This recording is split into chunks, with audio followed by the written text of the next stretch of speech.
Hi, I'm Sue and I'm reading from Matthew 27. Many women were there watching from a distance.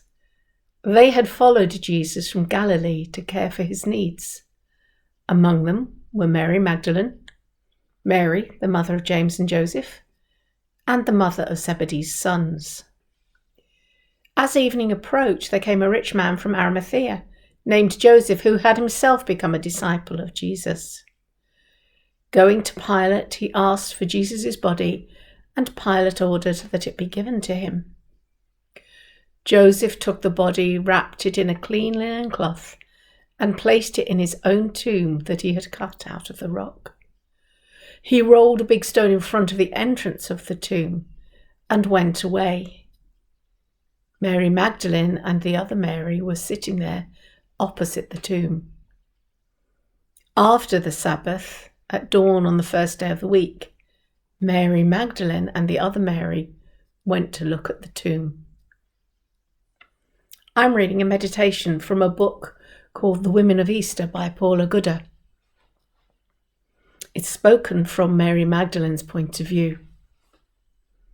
I'm Mary and I'm from the town of Magdala, which used to be a really large city. We stood there. I was there when they killed him, that cold, wretched day, watching as, breath by dying breath, our hopes and dreams died before our eyes, and with everything we held dear. It broke my heart, and he wasn't even my son. A few moments after he asked for a drink, he sighed and said, "It is finished." And it was. Everything was over. Everything bar our anguish. We stood there for what felt like hours, numb and shocked. Then we did what we'd always done. We followed him. Some men we didn't know took his body off the cross, so we followed them.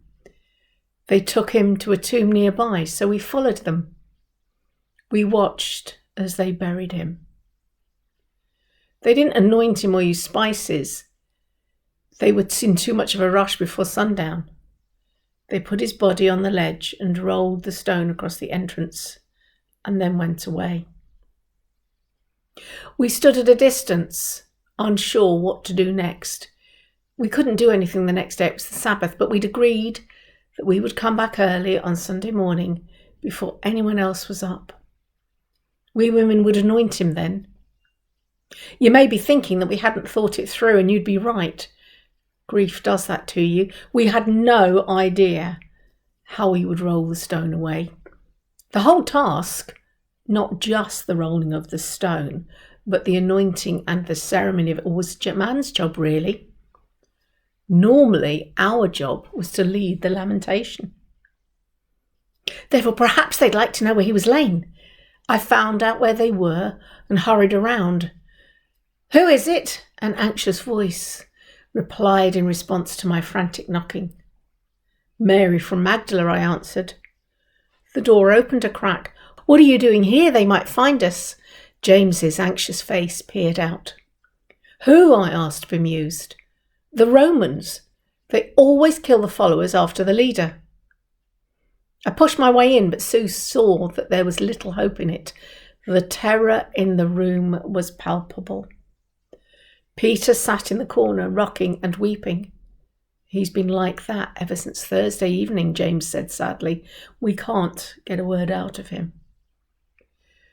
I returned home disheartened, my mind spinning. How on earth was I going to find my myrrh and aloes enough to anoint his body in this, a city I didn't live in? When I got back, I told the others what had happened.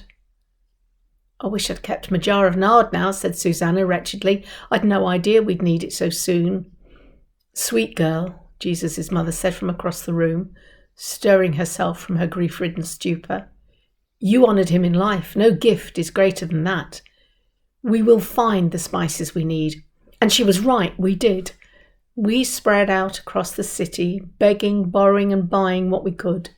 In the early morning, when we met together and compared our haul, we thought, just about enough. We went carrying large jars of water between us to bathe his poor, battered body before anointing it. By the time we got near the place where the tomb was, the sun had just risen, casting an eerie, early morning shadow over the whole area. We'd been talking as we went about how we'd moved the stone that they'd rolled across the entrance. "That's strange," said Salome as we approached. "The way the shadows fall make it look as though the stone has gone." We looked, all of us straining to see through the early morning light. "That's because it has," said James's mother.